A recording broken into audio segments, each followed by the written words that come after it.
Welcome to 360 Tamil. இன்னைக்கு இந்த வீடியோல கிரைம் பேட்ரோல்ல இருக்க ஒரு பர்டிகுலர் எபிசோடோட கதையை பத்தி தான் பார்க்க போறோம். இந்த கதை ஹிந்தில மட்டும் தான் இருக்கு, தமிழ்ல இல்லன்னு நினைக்கிறேன். அதனால மேற்கொண்டு கண்டினியூ பண்ணி பாருங்க. இதோட பிளாட்டை சொன்னாலே ஸ்பாயிலர் ஆயிடும். அதனால பிளாட் எல்லாம் நான் சொல்ல. இல்ல நீங்க எதிர்பார்க்காத நிறைய ட்விஸ்ட் அண்ட் டர்ன்ஸ்லாம் வச்சிருப்பாங்க. இவங்க பண்ணிருப்பாங்களா, அவங்க பண்ணிருப்பாங்களா, இல்ல யார் பண்ணிருப்பாங்க, எதுக்காக பண்ணிருப்பாங்கன்ற மாதிரி நிறைய கேள்வி எல்லாம் வரும். அதுக்கான பதில் சொல்றது தான் இந்த கதை. கண்டிப்பா உங்களுக்கு பிடிக்கும் நம்புறேன். எக்ஸ்பிளனேஷனுக்குள்ள போறதுக்கு முன்னாடி வீடியோக்கு ஒரு லைக் போடுங்க.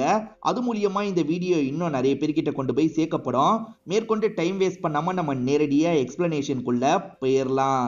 எபிசோட ஸ்டார்டிங் சீனே பின்னாடி நடக்க போற ஒரு சீனை நமக்கு காட்டுறாங்க. எத்தின்னு ஒரு பையன் பிரீத்தின்ற ஒரு லேடிக்கு பக்கத்துல இருக்கான். ரெண்டு பேருக்குமே ஏஜ் டிஃபரன்ஸ் ரொம்ப அதிகம்ன்றது நமக்கு தெரியுது. ஏதோ ஒரு விஷயத்தை நினைச்சு இந்த பையன் ஃபீல் பண்ணிட்டு இருக்கான். ஃபீல் பண்ணாத, எல்லாம் சரியாயிடும் அப்படின்ற மாதிரி இவங்க ஆறுதல்லாம் சொல்றாங்க. இந்த பையனை கட்டிலாம் பிடிச்சிட்டு இருக்காங்க. இப்படி கட்டி பிடிக்கிற இவங்க இருக்காங்கல்ல, இவங்களோட ஆளான ஒருத்தரை பார்த்து லைட்டா ஸ்மைல் பண்றாங்க. அவருமே பதிலுக்கு ஸ்மைல் பண்றாரு. கதவை சாத்திட்டு போன்ற மாதிரி சொல்றாங்க. அவருமே கதவை சாத்திட்டு இங்க இருந்து கிளம்புறாரு. இப்பதான் ஸ்டார்டிங்ல இருந்து நடந்த விஷயத்தை நமக்கு காட்டுறாங்க. மீடியாவை சேர்ந்தவங்க போலீஸுங்க கூட கான்டாக்ட்ல இருப்பாங்கல்ல, இன்ட்ரெஸ்டிங்கான கேஸ் வந்தா தாங்கன்ற மாதிரிலாம் கேட்பாங்க. அந்த மாதிரி தான் ஒருத்தர் கேட்டு வந்திருக்காரு. இன்ட்ரெஸ்டிங்கான கேஸ் இல்ல, ஒரு கேஸ்ல நாங்க பிஸியா இருக்கோம், டிஸ்டர்ப் பண்ணாம போப்பான்ற மாதிரிலாம் ஒருத்தர் சொல்லிட்டு இருக்காரு. ப்ளீஸ் சார்னு இவர் எவ்வளவோ கெஞ்சுறாரு. ஆனா அவர் கேட்க மாட்டாரு. அப்பதான் அவருக்கு போன் கால் வருது. கொஞ்சம் தள்ளி போய் பேசிட்டு இருக்காரு. இதை கவனிச்சிட்டு இருக்க இந்த நபர் இருக்கார்ல, நம்மளே தேடி பார்ப்போன்ற மாதிரி இங்க இருக்க ஃபைல்லாம் எடுத்து பாக்குறாரு. ஒரு கேஸ் ரொம்ப இன்ட்ரெஸ்டிங்கா படுது. இந்த கேஸ் தான் இப்ப ஹேண்டில் பண்ணிட்டு இருக்காங்க போல. இந்த கேஸ் டீடைல்லாம் எடுத்துட்டு போயிடலான்ற மாதிரி போட்டோ எடுத்துட்டு போயிடுறாரு. போலீஸ் கிட்ட இருந்து நிறைய டீடைல் கிடைச்சது பாத்தீங்களா, அதை வச்சு நம்ம ஒரு சைடு விசாரணை பண்ணலான்ற மாதிரி இவரும் விசாரணை பண்ணிட்டு இருக்காரு. அது மூலியமா இன்னும் இவருக்கு தகவல் கிடைக்குது போல. இது எல்லாத்தையும் சேர்த்து நியூஸா வெளியிட்டா எப்படி இருக்கும்ன்ற மாதிரி யோசிக்கிறாரு. இப்ப இவரோட சீனியர் கிட்ட இந்த விஷயத்த சொல்லிட்டாரு.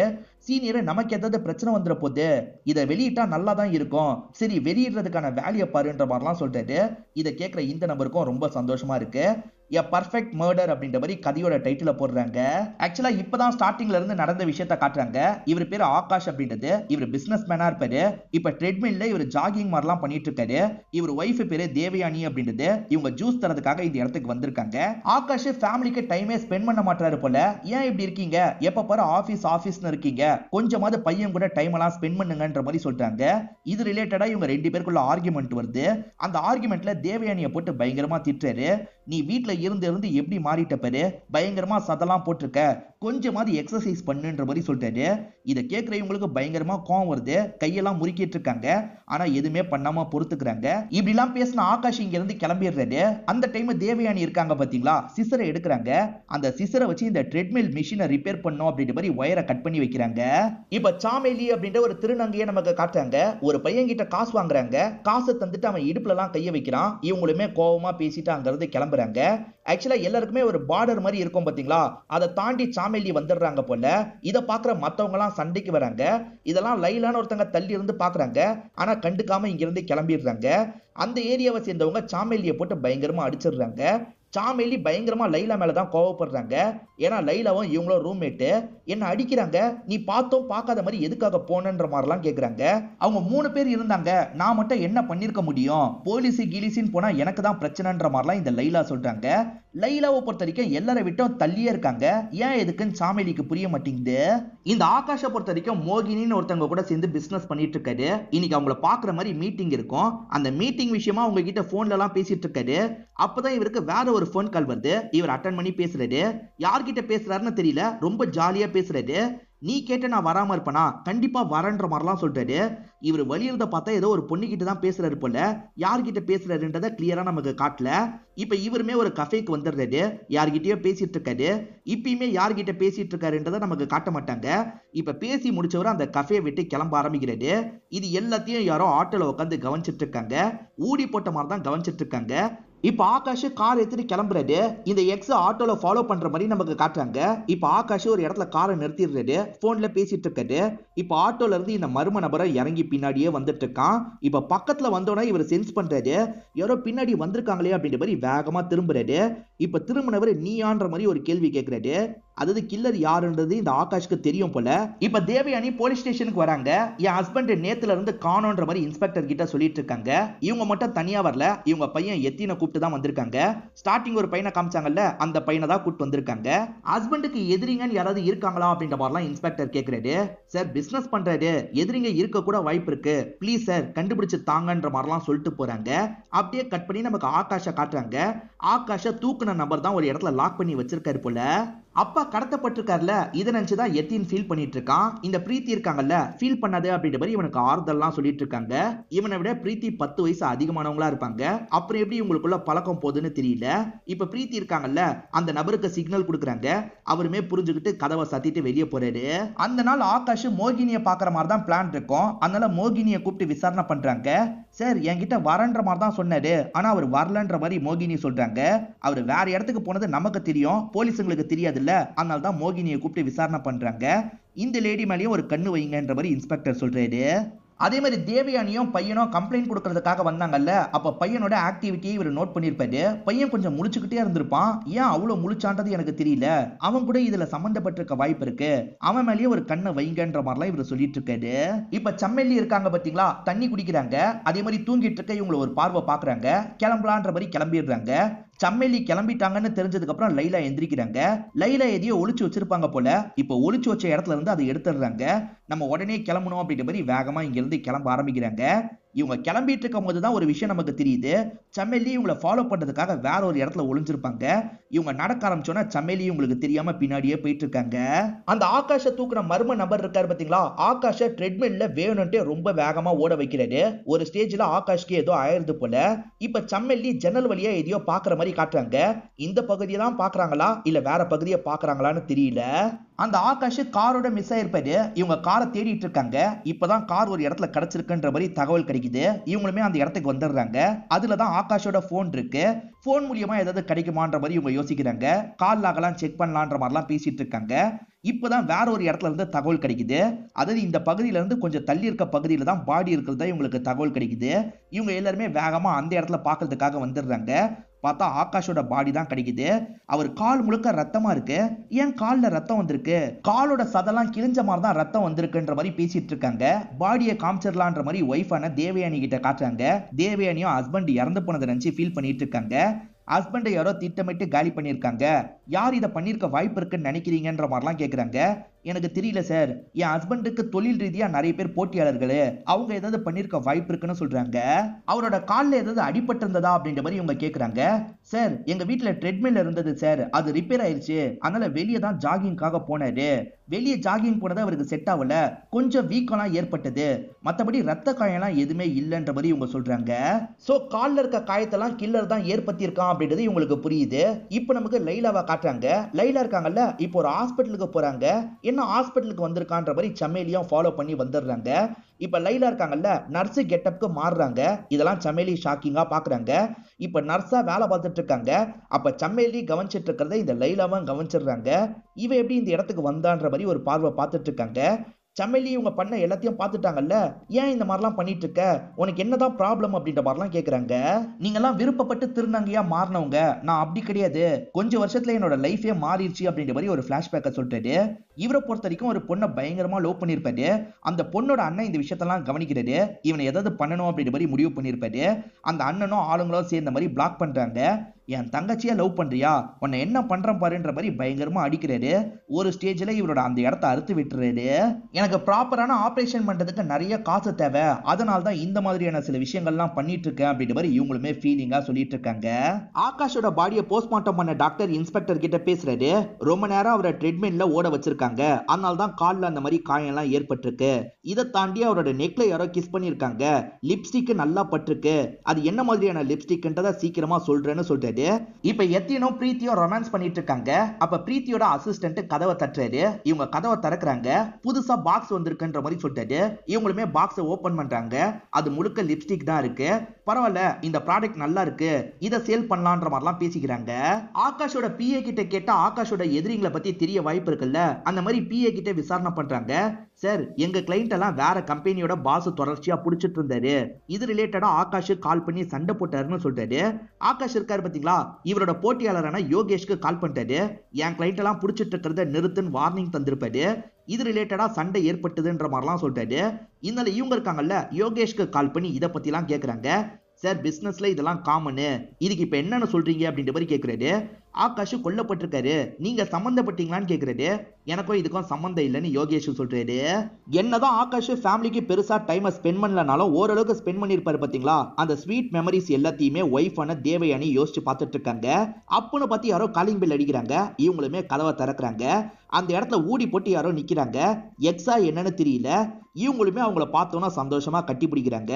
இப்பயும் சரி, அது யாரு என்னன்னு நமக்கு காட்டல, அது ஆனா பெண்ணான்னு கூட நமக்கு காட்டல. ஆகாஷோட பிசினஸ் எதிரிங்க எல்லாரையும் ஃபில்டர் பண்ணா என்னன்ற மாதிரி அசிஸ்டன்ட் கேட்கறாரு.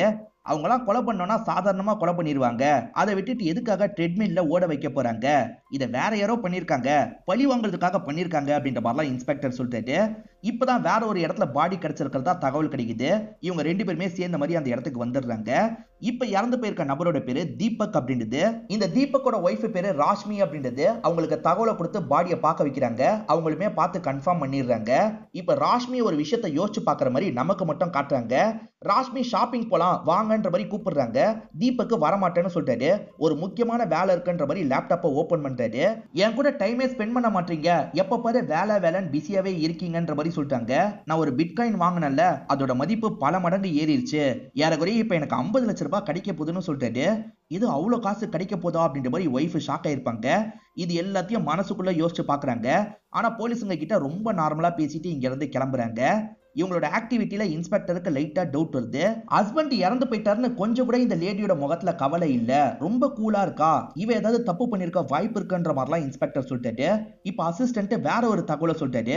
யோகேஷ பத்தி தான் தகவலை சொல்லிட்டாரு. யோகேஷ் பிசினஸ் ரீதியா எதிரின்னு தானே நினைச்சோம், ஆனா ஒரு டைம் ஆகாஷும் யோகேஷும் பிசினஸ் பார்ட்னர்ஸா இருந்திருக்காங்க அப்படின்ற மாதிரி சொல்லிட்டாரு. இது ஒரு டைம் பார்ட்னர்ஸா இருந்திருக்காங்களா அப்படின்ற மாதிரி இன்ஸ்பெக்டரும் ஷாக் ஆகுறாரு. இப்ப ராஷ்மி வீட்டுக்கு வந்துடுறாங்க. ஏற்கனவே பாதி தானே யோசிச்சு பார்த்தாங்க, இப்ப மீதியை யோசிச்சு பாக்குறாங்க. அந்த பிட்காயினுக்கு லாகின் பண்றதுக்கு ஒரு பாஸ்வேர்டு இருக்கும். அந்த பாஸ்வேர்டை எங்க வச்சேன்னு தெரியல, ஒரு நம்பர் தான் பாஸ்வேர்டு, நான் மறந்தே போயிட்டேன், என் டைரியில தான் இருக்கும் போல, டைரியை பார்த்தா சொல்லுன்ற மாதிரிலாம் ஹஸ்பண்ட் சொல்லியிருப்பாரு. அதை கண்டுபிடிச்சு நம்ம எடுத்துக்கணும்ன்ற மாதிரி ராஷ்மி அப்பயே ஒரு பிளானை போட்டிருப்பாங்க. இப்ப பிரசன்ட்ல இதெல்லாம் யோசிச்சு பார்த்தவங்க அந்த டைரி எங்கன்ற மாதிரி ஒவ்வொரு இடமா தேடிட்டு இருக்காங்க. அப்படி தேடிட்டு இருக்கவங்களுக்கு டைரி கிடைச்சிருது போல சந்தோஷப்படுறாங்க. அப்படியே கட் பண்ணி லைலாவை நமக்கு காட்டுறாங்க. லைலா இருக்காங்கல்ல, கொஞ்சம் கொஞ்சமா இங்க நிறைய காசு சேர்த்திருப்பாங்க, அதெல்லாம் எடுத்துட்டு கிளம்பலாம்னு நினைக்கிறாங்க. சமையலி தானே இது வரைக்கும் பாத்துக்கிட்டாங்க. அவங்க நெத்தியில ஒரு முத்தம் குத்துட்டு இவங்களும் இங்க இருந்து கிளம்புறாங்க. இப்ப இன்ஸ்பெக்டர் யோகேஷ கூப்பிட்டு பேசுறாரு. ஒரு டைம் நீங்க பிசினஸ் பார்ட்னர்ஸா இருந்திருக்கீங்க, என்னாச்சு அப்படின்ற மாதிரிலாம் கேட்கறாரு. என்னாச்சு நமக்கு காட்டுறாங்க. ஆக்சுவலா பிசினஸ் பார்ட்னரா இருக்கும் போது ஆகாஷை இவர் நல்லா ஏமாத்திருப்பாரு. எல்லா காசையும் சுருட்டிட்டு ஆகாஷ அம்போன்னு விட்டுட்டு போயிருப்பாரு. இத பத்தி ஒய்ஃப் தான் புரிய வைக்கிறாங்க. ஹஸ்பண்ட் எல்லா காசையும் இழந்துட்டேன், என்ன பண்றதுனே தெரியலன்ற மாதிரி ஒய்ஃப் கிட்ட அழுத மாதிரி பேசிட்டு இருக்காரு. ஃபீல் பண்ணாதீங்கன்ற மாதிரி ஒய்ஃப் ஆறுதல் சொல்லியிருப்பாங்க. என் ஹஸ்பண்டோட மொத்த காசையும் யோகேஷ் தான் ஏமாத்திட்டான்ற மாதிரிலாம் சொல்றாங்க. இப்ப பிரசன்ட்ல யோகேஷ் கிட்ட விசாரணை பண்றதை காட்டுறாங்க. அவரோட எல்லா காசையும் ஏமாத்திட்ட, இருந்தாலுமே திரும்பி உன் இடத்துக்கு வந்துட்டாரு, உனக்கு போட்டியா வந்துட்டாரு, ஏத்துக்க முடியாம சாவடிச்சிருக்க அப்படிதானு கேக்குறாங்க. அப்படிலாம் கிடையாது, இதுக்கு மேல பேசணும்னா என் லாயர் கிட்ட பேசுங்கன்ற மாதிரி கிளம்புறாரு. மோகினியை பாக்குற மாதிரி பிளான் இருக்கும், ஆனா அதுக்கப்புறம் ஒரு கால் வந்திருக்கும். அதனால தான் ஆகாஷ் வேற எங்கேயோ கிளம்பி இருக்காருன்னு உங்களுக்கு தெரிய வருது. யார்கிட்ட இருந்து கால் வந்தது, எங்க போயிருப்பாரா இருக்கும்ன்ற மாதிரிலாம் இவங்க டிஸ்கஸ் பண்ணிட்டு இருக்காங்க. இப்ப பாஸ்ட்ல நடந்த விஷயத்தை காட்டுறாங்க. ஆகாஷ் பையனோட ரூம்குள்ள நுழையிறாரு. பையனும் பிரீத்தியும் கிஸ் பண்ணிட்டு இருக்காங்க. அந்த பிரீத்தி யாருன்னு பாத்தீங்கன்னா பையனுக்கு டியூஷன் எடுக்க வந்தவங்களா இருப்பாங்க. என்ன பண்ணிட்டு இருக்கீங்கன்ற மாதிரி இவர் கோவப்படுறாரு. என் பையனை ஏமாத்தி என் காசை புடுங்கலான்னு பாக்குறியான்ற மாதிரி கேக்குறாரு. அப்பா அந்த மாதிரிலாம் பேசாதீங்க, நானும் இவ்வளவு லவ் பண்ணிட்டு இருக்கோன்னு சொல்றாரு. உன் வயசு என்ன இவ வயசு என்ன, இதுக்கெல்லாம் நான் ஏத்துக்கவே மாட்டேன்ற மாதிரி ஆகாஷ் கோவமா சொல்லியிருப்பாரு. இப்ப பிரசன்ட்ல இதெல்லாம் எத்தின் தான் யோசிச்சு பார்த்துட்டு இருக்கான். எத்தின் ஃபீல் பண்ணாத, எல்லாம் சரியாயிடும் அப்படின்ற மாதிரி இவங்க ஆறுதல் சொல்லிட்டு இருக்காங்க. இவனை ஏமாத்தி இவங்க காசு பிடுங்கிறதுக்கு ட்ரை பண்றாங்க போல. ஒரு மீடியாக்கார பையன் நியூஸ் எதிர்பார்த்து வருவான் பாத்தீங்களா, அவன் இப்ப இன்ஸ்பெக்டர் கிட்ட நியூஸ் ஏதாவது இருக்கான்ற மாதிரி கேக்குறான். அதெல்லாம் நாங்க கேஸை முடிச்சதுக்கு அப்புறம் சொல்றோம்ப்பா, இப்போ ஒரு கேஸ்ல பிஸியா இருக்கும், கிளம்புன்ற மாதிரிலாம் அனுப்பி வச்சிடுறாங்க.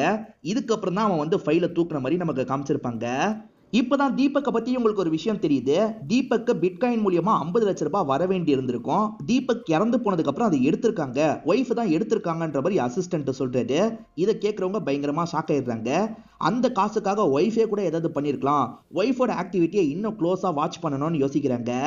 ஆகாஷ் கூட மோகினின்னு ஒருத்தங்க பிசினஸ்லாம் பண்ணிட்டு இருக்காங்கல்ல, அந்த மோகினி தேவயானியை ஒன்னா வர வச்சு இவர் விசாரணை பண்ணிட்டு இருக்காரு. உங்களுக்குள்ள என்ன பழக்கம்ன்ற மாதிரி கேட்கிறாரு. ஜஸ்ட் ஃப்ரெண்ட்ஸ் அவ்வளவுதான் அப்படின்ற மாதிரி இவங்க சொல்றாங்க. இதை பார்த்தா ஃப்ரெண்ட்ஸ் மாதிரி தெரியலையேன்ற மாதிரி இவரும் ஒரு வீடியோவை காட்டுறாரு. அந்த வீடியோல பார்த்தா இவங்க ரொம்ப நெருக்கமா இருக்காங்க. அதாவது கெஸ்ட் ஹவுஸ்ல இவங்க 2 பேருமே நெருக்கமா இருக்க மாதிரி இருக்கு. இவங்க 2 பேருமே லெஸ்பியனா இருக்காங்கன்றது தெரிய வருது. சார் இதெல்லாம் பர்சனலு, இதை கொண்டு வராதீங்கன்ற மாதிரி மோகினி சொல்றாங்க. தேவயானியும் மோகினியும் சேர்ந்து கூட ஆகாஷை கொலை பண்ணிருக்கலான்ற மாதிரி ஒரு தியரி உங்களுக்கு தோணுது. ஆக்சுவலா ரேஷ்மியை ஃபாலோ பண்ணலாம்னு நினைச்சாங்கல்ல, ரேஷ்மி வேற ஒருத்தர் கூட சேர்ந்து சுத்திட்டு இருக்கிறது தெரியுது. 2 பேரையும் ஸ்டேஷனுக்கு வர வச்சிடுறாங்க. இப்பதான் ஹஸ்பண்ட் இறந்தாரு, அதுக்குள்ள வேற ஒருத்தர் கூட சுத்திட்டு இருக்கீங்க, இதெல்லாம் நியாயமான்ற மாதிரி கேட்கிறாரு. சார் உங்களுக்கு என்ன பிரச்சனை அப்படின்ற மாதிரி இவங்க கேட்குறாங்க. எங்களுக்கு எந்த பிரச்சனையும் இல்லை, காசுக்காக உங்க ஹஸ்பண்டை நீங்களே சாவடிச்சிருப்பீங்களான்ற மாதிரி சந்தேகப்படுறோம். ஏன்னா 50 லட்சம் ரூபாய் நீங்க ரீசெண்டா எடுத்திருக்கீங்க, உங்க ஹஸ்பண்ட் அதுக்கு முன்னாடி தான் இறந்து போயிருக்காருன்ற மாதிரி சொல்லிட்டாரு. அந்த பிட்காயினை பத்தி கொஞ்ச நாளைக்கு முன்னாடி தான் சொன்னாரு சார், அதுக்குள்ள அவர் இறந்து போயிட்டாரு, அவர் சாவுக்கும் எனக்கும் எந்த ஒரு சம்பந்தமும் இல்லைன்ற மாதிரிலாம் இவங்க சொல்லிட்டு இருக்காங்க. இவங்க கிட்ட ஆதாரம் இல்லைல்ல, அதனால போங்கன்ற மாதிரி அனுப்பி வச்சிடுறாங்க. இப்ப வேற ஒரு அசிஸ்டன்ட் ஒரு பென்ட்ரைவை தராரு. அதாவது ஆகாஷ்க்கு கால் வந்ததுக்கு அப்புறம் ஒரு கஃபேக்கு போனாரு பாத்தீங்களா, இவங்க விசாரிக்கும் போது கஃபேக்கு போனது தெரிஞ்சிருக்கும். அதோட ஃபுட்டேஜ் தான் தந்திருக்காரு. இன்ஸ்பெக்டரும் போட்டு பாக்குறாரு. அந்த ஃபுட்டேஜ்ல ஆகாஷ் யார்கிட்ட பேசிட்டு இருக்காருன்னா பையன் எத்தின் கிட்ட தான் பேசிட்டு இருக்காரு. இப்ப எத்தின் கிட்டே என்ன ஆச்சுன்னு கேக்குறாங்க. இவன் தான் கால் பண்ணி அப்பாவை வர சொல்லியிருப்பான், நீ சொல்லி வராம இருப்பானா, வரன்ற மாதிரி இவர் வந்திருப்பாரு. ஏதோ பொண்ணு கூப்பிட்டு போற மாதிரி நம்மள நம்ப வச்சிருப்பாங்க, ஆனா பையனை பாக்குறதுக்கு தான் வந்திருப்பாரு. பையனுக்கு புத்திமதிலாம் சொல்லிட்டு இருக்காரு. அப்பா உங்க அட்வைஸ்லாம் எனக்கு வேணாம்ப்பா, அவளை பிடிச்சிருக்கு, கல்யாணம் பண்ணி வைக்க முடியுமான்ற மாதிரி கேட்கறான். அதெல்லாம் முடியவே முடியாதுன்னு சொல்லியிருப்பாரு. இவன் கோவமா எந்திரிச்சு போயிருப்பான். அதுக்கப்புறம் தான் அப்பா எந்திரிச்சு போயிருப்பாரு, கொல்லப்பட்டிருப்பாரு. பிரீத்தி லிப்ஸ்டிக் பிசினஸ் தான் பண்றாங்கன்னு தெரிஞ்சோன்னா பிரீத்தி மேலேயே கொஞ்சம் டவுட் வருது. ஏன்னா அந்த ஆகாஷோட கழுத்துல வந்து லிப்ஸ்டிக் தடம் இருந்தது பாத்தீங்களா, அது ஏன் பிரீத்தி பண்ணிருக்க கூடாது, பிரீத்தி கூட இதுல சம்பந்தப்பட்டிருக்க வாய்ப்பு இருக்குன்னு விசாரணை பண்றாங்க. ஆனா பிரீத்தி இல்லவே இல்லைன்னு மறுக்கிறாங்க. அப்படியே கட் பண்ணி இப்ப லைலாவை நமக்கு காட்டுறாங்க. லைலா எதையோ ஒரு விஷயத்தை நினைச்சு ஃபீல் பண்றாங்க, என்னன்னு தெரியல. இப்ப குளிச்சிட்டு இருக்கும் போது அழுதுட்டு இருக்காங்க. ஆகாஷ பத்தி விசாரிக்கும் போது ஆகாஷ அடிக்கடி ஒரு குடவுனுக்கு போயிட்டு வருவாருன்றது உங்களுக்கு தெரிய வருது. அவர் ஏன் அந்த குடவுனுக்கு போக போறாரு அப்படின்ற மாதிரி இவங்க யோசிக்கிறாங்க. குடவுனோட ஓனர் கிட்ட கூப்பிட்டு இவங்க விசாரணை பண்றாங்க. மிரட்டி மிரட்டி கேட்கறாங்க. இவருமே சில விஷயங்களை சொல்ல ஆரம்பிக்கிறாரு. ஆகாஷ் சில சமயம் பொண்ணுங்க கூட அந்த இடத்துல ஒன்னாலாம் இருப்பாருன்ற மாதிரி தான் இவர் சொல்லிட்டாரு. அந்த பொண்ணுங்க யாரையும் நான் பார்த்தது இல்லைன்னு சொல்லிட்டாரு. ஆக்சுவலா கொஞ்ச நாளைக்கு முன்னாடி உள்ள போயிருப்பாரு. ஆகாஷ்காக ஆகாஷ் வச்சிருக்க ட்ரெட்மில்ல ரத்த கரியா இருக்கும். என்ன ரத்த கரியா இருக்குன்ற மாதிரி இவர் வேகமா அதை கிளீன் பண்ணிருப்பாரு. இவ்வளவுதான் சரி எனக்கு தெரியும்ன்ற மாதிரிலாம் இவர் சொல்லிட்டாரு. ஏதோ ஒரு பொண்ணு ஆகாஷ் கூட பழக்கத்துல இருந்திருக்கா, அந்த பொண்ணு கூட ஆகாஷ் ஏதாவது பண்ணிருக்க வாய்ப்பு இருக்குன்ற மாதிரிலாம் யோசிச்சுட்டு இருக்காங்க. இப்பதான் அசிஸ்டன்ட்டுக்கு போன்ல ஒரு தகவல் கிடைக்குது. சார் தேவயானி சம்பந்தப்பட்ட ஒரு வீடியோ கிடைச்சிருக்கான்ற மாதிரி சொல்லிட்டாரு. இப்ப 2 பேருமே ஸ்டேஷனுக்கு வந்து அந்த வீடியோவை போட்டு பாக்குறாங்க. பார்த்தவங்க செம்மையா ஷாக் ஆயிடுறாங்க. தேவயானி இருக்காங்கல்ல, ஒரு ஹோட்டல்ல சில ஆண்கள் கூட ஒன்னாலாம் இருந்துட்டு இருக்காங்க. இதுல கொடுமை என்னன்னு பாத்தீங்கன்னா ஹஸ்பண்ட் தான் அந்த இடத்துக்கு கூட்டு வந்து விடவே செய்யறாரு. அதாவது ஹஸ்பண்டுக்கு பிசினஸ் டீல்லாம் முடிக்கணும்னா ஒய்ஃபை யூஸ் பண்றாரு போல. இதை பாக்குறவங்க ஷாக் ஆயிடுறாங்க. தேவயானி 2-3 ஆண்கள் கூட ஒன்னா இருந்திருப்பாங்க. அதுல ஒருத்தரை லாக் பண்ணி விசாரணை பண்றாங்க. இவருமே ஆகாஷ்க்கு ஒரு ஃபேவர் பண்றதுக்காக தான் இந்த விஷயத்த பண்ண சார், மத்தபடி எதுவுமே கிடையாதுன்ற மாதிரிலாம் சொல்றாரு. ஆக்சுவலா தீபக் பாஸ்வேர்டு மாதிரி யூஸ் பண்ணார்ல, என்ன பாஸ்வேர்டுன்ற மாதிரி இவங்க கேட்டு வாங்கியிருப்பாங்க. 10 நம்பர் தான் பாஸ்வேர்டா இருக்கும். அது ஒரு போன் நம்பரு. யாரு போன் நம்பர்னு பார்த்தா தேவயானியோட போன் நம்பரு. தேவயானியோட போன் நம்பர் எதுக்கு பாஸ்வேர்டா தீபக் வச்சிருந்திருக்காரு, வச்சதை அவரே மறந்துதான் தேடி இருக்காரு போலன்னு யோசிக்கிறாங்க. தேவயானிக்கும் தீபக்கும் என்ன சம்பந்தம் விசாரிக்கும் போது காலேஜ் டைம்ல 2 பேருமே லவ் பண்ணிருக்காங்கன்னு தெரிய வருது. அந்த டைம்ல தான் அந்த பிட்காயினை வாங்கியிருப்பாரு. அதனால தான் பாஸ்வேர்டா இவங்க நம்பரை வச்சிருந்திருப்பாரு. வீட்டுல எனக்கு ஆகாஷ கல்யாணம் பண்ணி வச்சிட்டாங்க சார், அதனால தான் நாங்க 2 பேர் பிரிஞ்சோன்ற மாதிரிலாம் சொல்றாங்க. சரி உங்க ஹஸ்பண்ட் உங்களை மிஸ்யூஸ் பண்ணிருக்காருல அப்படின்ற மாதிரி கேட்கறது. என்ன சொல்றீங்க எனக்கு புரியலன்ற மாதிரி இவங்க நடிக்கிறாங்க. புரியலையா மேடம், இந்த வீடியோவை பாருங்கன்ற மாதிரி இந்த வீடியோவை காட்டுறது. இதை பாக்குற இவங்களுக்கு தூக்கி வாரி போட்டுது. இப்பதான் இவங்களுமே சில விஷயங்களை சொல்ல ஆரம்பிக்கிறாங்க. ஹஸ்பண்டோட பிசினஸ் பார்ட்னரான யோகேஷ் ஏமாத்திட்டு போயிட்டாரு பாத்தீங்களா, ஹஸ்பண்ட் ஜீரோன்ற நிலைமைக்கு வந்திருப்பாரு. பயங்கரமா ஃபீல் பண்ணிருப்பாரு. நீ நினைச்சா திரும்பி நான் மேல வந்துருவேன், எனக்காக சில விஷயங்களை பண்ணணும் அப்படின்ற மாதிரி இந்த விஷயத்தெல்லாம் பண்ண வச்சிருப்பாரு. இதெல்லாம் இவங்க ரொம்ப கஷ்டப்பட்டு தான் பண்ணியிருப்பாங்க. இதை பத்திலாம் மோகினி கிட்ட சொல்லி ஃபீல் பண்றாங்க. அப்படிதான் மோகினிக்கும் இவங்களுக்கும் நெருக்கம் வந்திருக்கும். ரெண்டு பேருமே லெஸ்பியன் பார்ட்னர்ஸா மாறி இருப்பாங்க. நீ வீட்ல இருந்து வெயிட் போட்டுட்டு இருக்கன்ற மாதிரி ஹஸ்பண்ட் சொன்னாரு பாத்தீங்களா, நீ ஃபிட்டா இருந்தா தான் உன்னை கிளைண்ட் கிட்ட அனுப்ப முடியும்ன்றதுக்காக தான் அந்த மாதிரி சொல்லியிருப்பாரு. அதனால தான் இவங்க பயங்கரமா கோவம்லாம் பட்டிருப்பாங்க. இப்பதான் அந்த விஷயம்லாம் புரியுது. சார், அவர் மேல நான் கோவமா இருந்தது உண்மைதான், ஆனா நாளா எதுவுமே பண்ணல சார், தயவு செஞ்சு புரிஞ்சுக்கோங்க அப்படின்ற மாதிரிலாம் சொல்றாங்க. அதே மாதிரி இந்த வீடியோ எல்லாம் வெளியே போகாம பாத்துக்கோங்கன்னு சொல்றாங்க. அதெல்லாம் வெளியே போகாது, நீங்க போங்கன்ற மாதிரி இவர் அனுப்பி வச்சிருக்காரு. இப்பதான் அசிஸ்டன்ட் மூலியமா ஒரு தகவல் தெரிய வருது. சார், சமையலின்ற ஒரு லேடிக்கு தீபக்கு அடிக்கடி காசெல்லாம் அனுப்பியிருக்காரு சார். அது மட்டும் இல்ல சார், இந்த ஆகாஷ் கூட 2-3 வாட்டி சமையலிக்கு காசுலாம் அனுப்பியிருக்காருன்ற மாதிரி சொல்றாரு. இவங்களுமே சமையலிய பார்க்கணும்ன்ற மாதிரி சமையலிய பார்க்கறதுக்கு வந்துடுறாங்க. சமையலி என்ன சொல்றாங்கன்னா, என் அக்கௌண்ட்டை லைலான்றவ தான் யூஸ் பண்ணா, லைலாக்கு தான் அந்த காசெல்லாம் வந்தது அப்படின்ற மாதிரி சொல்றாங்க. லைலா யாரு என்னன்ற மாதிரி இவங்க விசாரிக்க ஆரம்பிக்கிறாங்க. அப்பதான் லைலா இந்த ஊர்லயே இல்ல, காலி பண்ணிட்டு போயிட்டாங்கன்னு தெரிய வருது. எங்க போனாங்க அப்படின்ற மாதிரிலாம் இவங்க விசாரணை பண்றாங்க. லைலா அவங்கள பத்தி கொடுத்திருக்க எல்லா டீட்டெயிலும் ஃபேக்ன்றது இவங்களுக்கு தெரிய வந்துருது. கண்டிப்பா லைலா ஏதோ தப்பு பண்ணிருக்காங்க. ஏன்னா ரெண்டு பேருமே லைலாக்கு காசு தந்திருக்காங்க. ரெண்டு பேருக்கும் காமனா இருக்கிறது லைலா மட்டும்தான். லைலாவை கண்டுபிடிக்கணும்ன்ற மாதிரிலாம் யோசிக்கிறாங்க. லைலாவை கண்டுபிடிக்கிறத நோக்கி தான் கேஸ் போயிட்டு இருக்கு. அப்பதான் அந்த மீடியா நபர் இருக்காரு பாத்தீங்களா, இந்த கேஸ் டீட்டெயில தூக்கிட்டு போயிருப்பாரு. அது மூலியமா லைலா எங்க இருக்க வாய்ப்பு இருக்குன்ற மாதிரி இவர் விசாரணை பண்ணிருப்பாரு. அதுல சில டீட்டெயில் கண்டுபிடிச்சிருப்பாரு. அதை எல்லாத்தையும் நியூஸ் மாதிரி இவர் வெளியிடுறாரு. அதாவது லைலா இருக்காங்கல்ல, நிறைய ஸ்டேட்ல கொஞ்ச நாள் இருந்திருப்பாங்க. அதை பத்திலாம் போலீஸுங்களுக்கே இப்பதான் தெரிய வருது. நீ இதெல்லாம் எதுக்காக வெளியிட்ட, நாங்க தேடிட்டு இருக்கோம், இதெல்லாம் ஸ்டாப் பண்ணுன்ற மாதிரி அவருக்கு வார்னிங் கொடுக்குறாங்க. இப்ப லைலா வேற ஒரு ஸ்டேட்ல இருக்க ஹாஸ்பிட்டல்ல கம்பவுண்டர் வேலை பார்த்துட்டு இருக்காங்கன்ற மாதிரி நமக்கு காட்டுறாங்க. இந்த சமயம் போலீஸுங்க இருக்காங்கல்ல, அவங்க எங்க இருக்க வாய்ப்பு இருக்குன்ற மாதிரிலாம் யோசிச்சுட்டு இருக்காங்க. அவங்க ஒவ்வொரு பொசிஷனா மாறி மாறி இருந்திருப்பாங்க. அதாவது முதல்ல ரிசப்ஷனிஸ்டா இருந்திருப்பாங்க, அதுக்கப்புறம் ஹெட் நர்ஸா இருந்திருப்பாங்க. இப்ப அவங்க கம்பவுண்டரா இருக்க கூட வாய்ப்பு இருக்கு. எங்க இருக்க வாய்ப்பு இருக்குன்றத கண்டுபிடிக்கணும்ன்ற மாதிரிலாம் இவங்களுக்குள்ள பேசிட்டு இருக்காங்க. அவங்க போட்டோ வச்ச எல்லா பகுதியிலையும் தேடிக்கிட்டே தானே இருக்காங்க. ஒரு நபர் இங்க தான் இருக்காங்கன்ற மாதிரி தகவலை கொடுத்துடுறாரு. அது மூலியமா அமுக்கணும்ன்ற மாதிரி முடிவு பண்றாங்க. இப்ப லைலா இருக்காங்கல்ல, கிளம்பலாம்னு நினைக்கிறாங்க. அப்போ ஒரு நபர் இருக்கார்ல, மேடம் உங்களை ஏற்கனவே இந்த ஸ்டேட்ல நான் பார்த்திருக்கேன்ற மாதிரி சொல்றாரு. இதுக்கு முன்னாடி இவங்க இருந்த ஸ்டேட்ல பார்த்ததா இவர் சொல்றாரு. நம்மளை பத்தி இவனுக்கு தெரிஞ்சிருக்கு, இவன் கதையை முடிச்சிடலாமான்ற மாதிரிலாம் இவங்க யோசிக்கிறாங்க. எங்க வச்சு பாத்தீங்க, எப்ப பாத்தீங்கன்ற மாதிரி கேட்டுக்கிட்டே பக்கத்துல வந்துட்டு இருக்காங்க. சட்டுன்னு வயிற்றுல கத்திய வச்சு குத்தலாம்னு நினைக்கிறாங்க. அதுக்குள்ள போலீஸுங்க இருக்காங்கல்ல, இந்த இடத்துக்கு வந்து இவங்களை அமைக்கி கூட்டு போயிடுறாங்க. இவங்களுக்கு ஆபரேஷனுக்கு நிறைய காசு தேவைப்படும். அதனால பாலியல் ரீதியான வேலையெல்லாம் இவங்க பண்ணுவாங்க. அந்த மாதிரி வேலை பண்ணும் போதுதான் ஆகாஷ் பழக்கமாயிருப்பாரு. ஆகாஷ் இருக்காருல, நான் உன்னை கல்யாணம் பண்ணி கூடிய வச்சுக்கிறேன்ற மாதிரிலாம் சொல்லியிருப்பாரு. அது எல்லாம் பொய்ன்றது போக போக தான் இவங்களுக்கு தெரிய வந்திருக்கும். அதாவது காசு தராம ஒன்னா இருக்கிறதுக்காக இந்த மாதிரி பொய்யெல்லாம் சொல்லியிருப்பாரு. இதெல்லாம் தெரிஞ்சு இவங்க டென்ஷன் ஆயிருப்பாங்க. எப்பவுமே மீட் பண்ற இடத்துல வச்சு அவரோட கதையை முடிச்சிருப்பாங்க. அதாவது ஆகாஷ் அந்த இடத்துக்கு பொண்ணை கூட்டு போல, இவங்கள தான் கூட்டு போயிருக்காருன்னு நமக்கு தெரிய வருது. இதே மாதிரி தான் தீபக்கும் இவங்களை யூஸ் பண்ணிட்டு இருந்திருப்பாரு. தீபக்கு அப்பப்ப காசு தந்துருவாரு. ஆனா நீ இன்னைக்கு வா நாளைக்கு வான்ற மாதிரி தொல்லை பண்ணிக்கிட்டே இருந்திருப்பாரு. இந்த ஸ்டேட்டை விட்டு எப்படியும் கிளம்ப போறோன்றதுக்காக அவன் கதையும் சேர்த்து முடிச்சிட்டன்ற மாதிரி இவங்க சொல்றாங்க. சோ ரெண்டு கொலையை இதுக்காக தான் இவங்க பண்ணிருக்காங்கன்றது தெரிய வருது.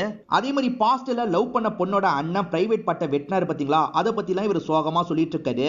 நீ என்னதான் உன் பக்கம் நியாயமா நிறைய விஷயங்களை சொன்னாலும் சரி, கொலை பண்ணது தப்பு, அதுக்கான தண்டனை கிடைக்கும்ன்ற மாதிரி இன்ஸ்பெக்டர் சொல்றாரு. இதோடைய கதையை முடிச்சிடுறாங்க. இந்த கதையில வந்த ட்விஸ்ட் அண்ட் டர்ன்ஸ்லாம் உங்களுக்கு பிடிச்சிருக்கும் நம்புறேன். இந்த வீடியோ உங்களுக்கு பிடிச்சிருந்ததுன்னா லைக் பண்ணுங்க, கமெண்ட் பண்ணுங்க, மறக்காம 360 தமிழ் சேனலை சப்ஸ்கிரைப் பண்ணுங்க. தொடர்ச்சியா இந்த மாதிரி வீடியோக்கள் வந்துகிட்டே தான் இருக்கும்.